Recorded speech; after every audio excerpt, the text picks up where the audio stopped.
Discourse 7, October 24th, 1932. St. Germain. Invocation. Thou mighty silent watcher, even as thou hast before thee the cosmic crystal, send forth thy rays, anchoring them in the hearts of God's children. Teach them obedience to the great cosmic laws. Teach them obedience to the light. Fill their hearts and minds with thy peace, with thy silence, with thy poise. Let the rejoicing of thy heart fill their hearts, every one, even to overflowing.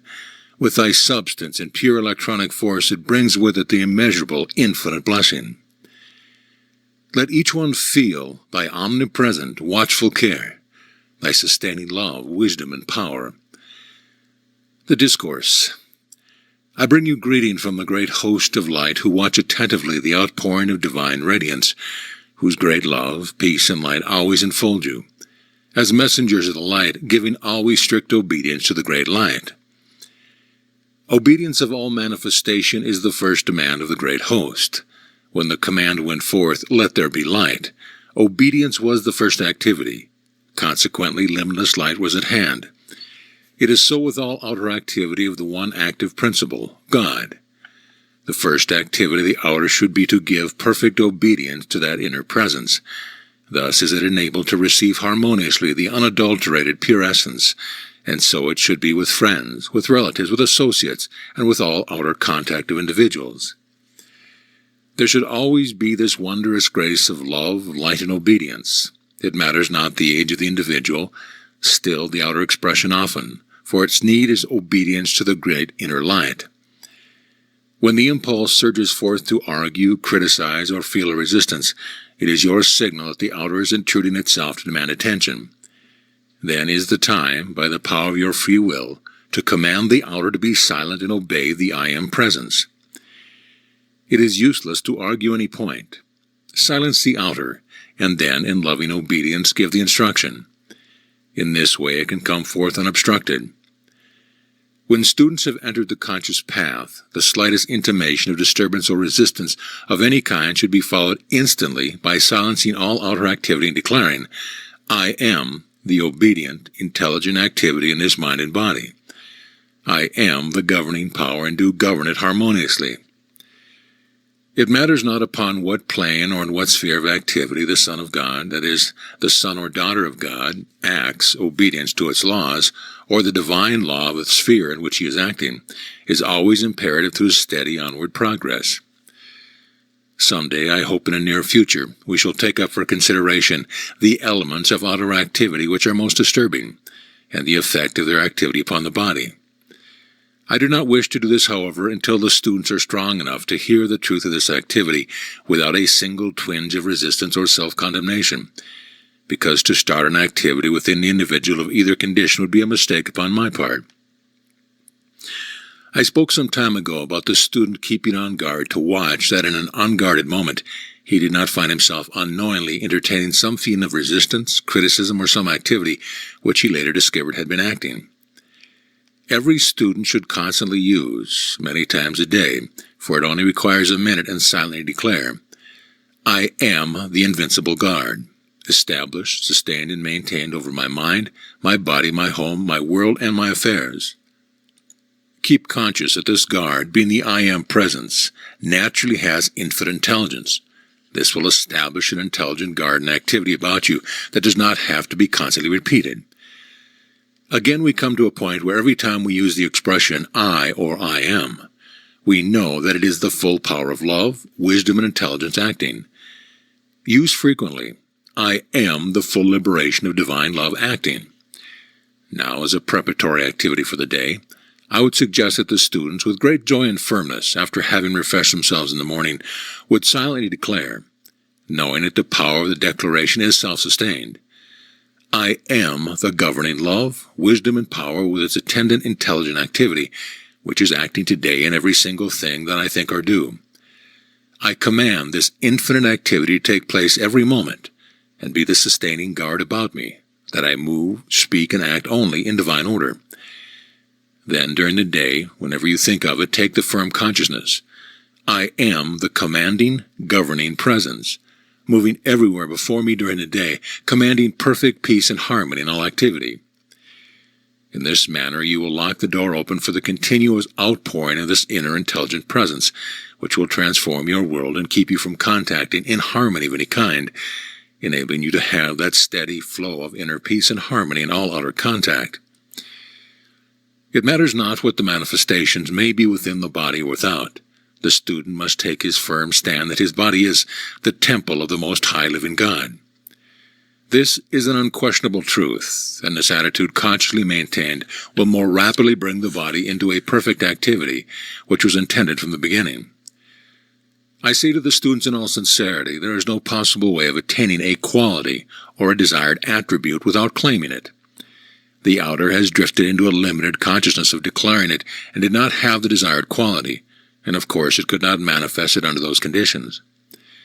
The thought of the student often is, well, I have been holding this idea for a long time, but it doesn't manifest, it doesn't work.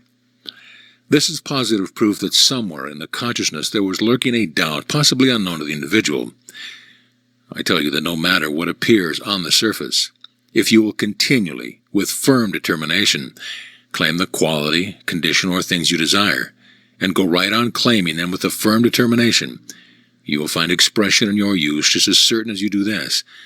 But I cannot urge you too strongly always to keep on guard in this matter. For the outer, when you have tried a thing for a few hours, days, or months, and it seems not to have appeared immediately, begins to say, "Oh, it's no use. If it were going to have acted, it would have done by this time." Such a thing as failure is absolutely impossible when you have set the power of the I Am, God in you, in action to accomplish a given purpose, if you hold unwaveringly to it with determination.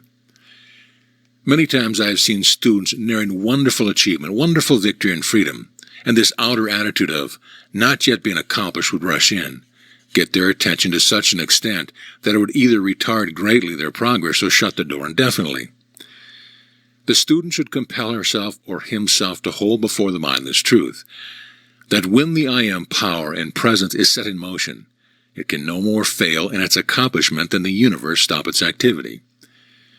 For this mighty I Am presence to fail in its accomplishment would mean that the universe would instantly be thrown into chaos. Such is the certainty and power of the I Am accomplishment.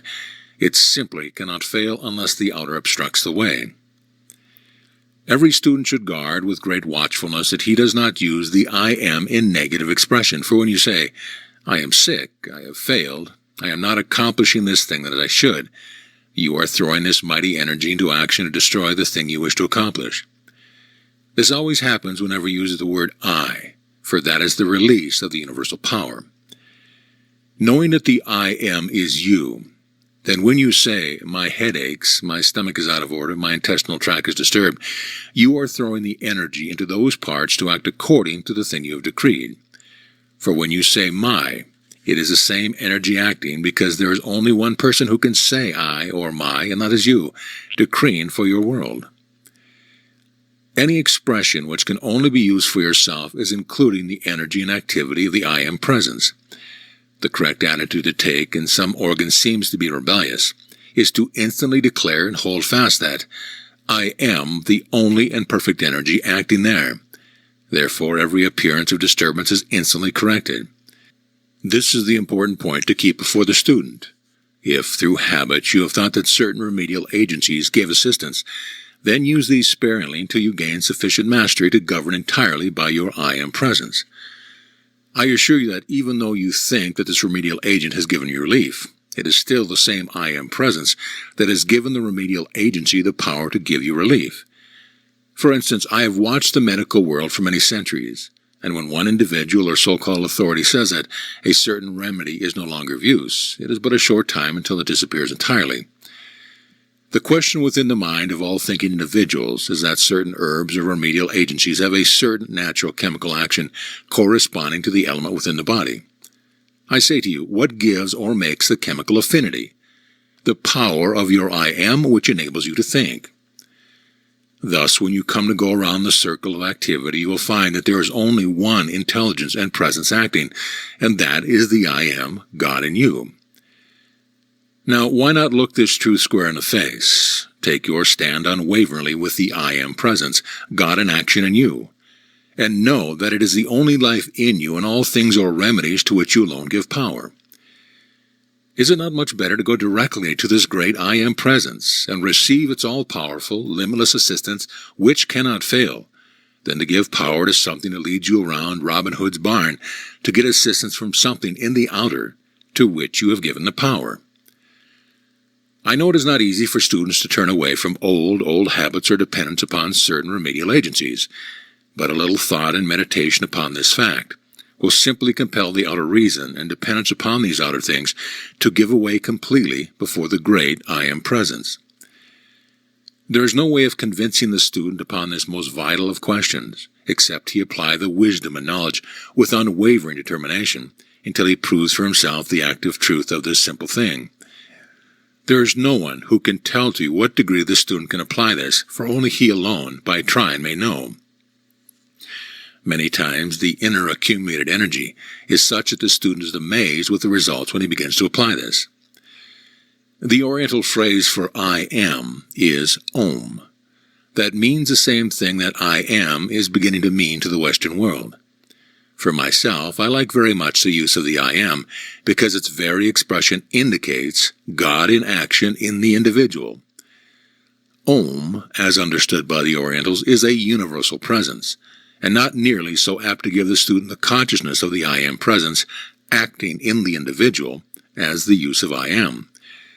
This largely explains the reason for the condition in India today.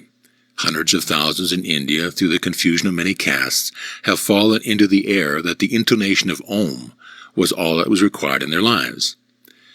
While this brings a certain activity in hundreds of thousands of cases, it does not bring the energy of that activity into the individual's action, and so is of little benefit.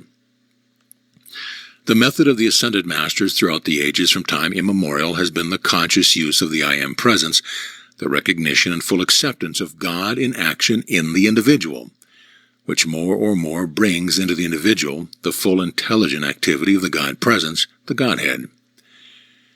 Those Orientals who have reached great attainment, which many of them have become aware of this true activity through their sincere meditation.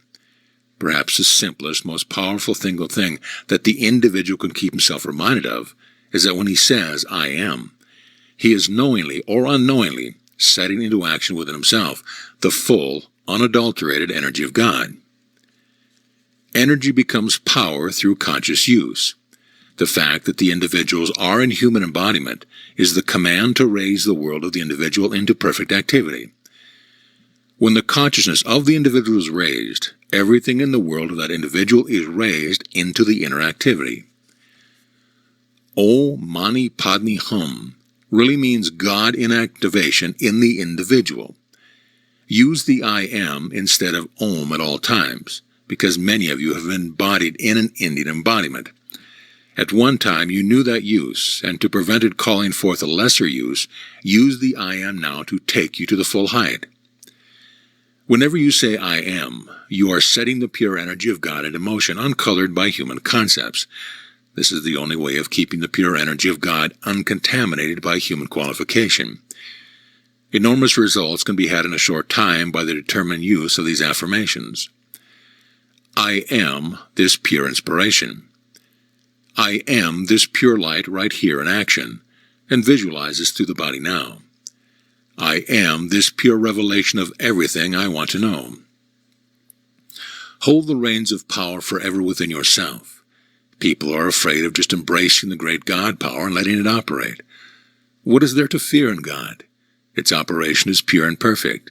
And if you do not reach out to embrace the great pure God power, how can you expect to use it and have perfection? You must claim it for your own. To say I am the ascended being I wish to be now immediately enfolds the outer in that raising presence. I am my eternal liberation now from all human imperfection. Realize who I am is. You have to use terms of explanation up to a certain point. Know that this body is the temple of the living God and is ascended now. The human side is such a doubting, criticizing Thomas. All instruction is but to give the individual student a chance to prove it within himself by applying and using the explanation of the law given. Say often, I am the governing power of this activity, and therefore it is always normal. There is no human being in the universe who can recognize this I am presence for another. In your recognition of this I Am presence as who you are, every step you gain is a permanent accomplishment, and there can be no retrogression. Benediction. Thou infinite, all-pervading presence, whose active intelligence governs all who look unto thee, fill each one who seeks a light with thy mighty inner light. Hold each one closer and closer in the great I Am presence, that it fills the world of everyone with thy great, great perfection, and that the consciousness of each individual desires only the great, great presence and perfection. Discourse notes. All jewels are a high activity of God's substance. The more intense the fire, the greater the purifying power. Gold does not long for nor adhere to anything else. All other metals or alloys cling to it. Gold is this way because it is of a pure element. In all kinds of fuel activity, there at some point a golden flame. All consuming of outer substance at some point is always red, for the red color is throwing off the imperfection and impurity. If the impurity were not there, the substance would go from the outer immediately into the golden flame.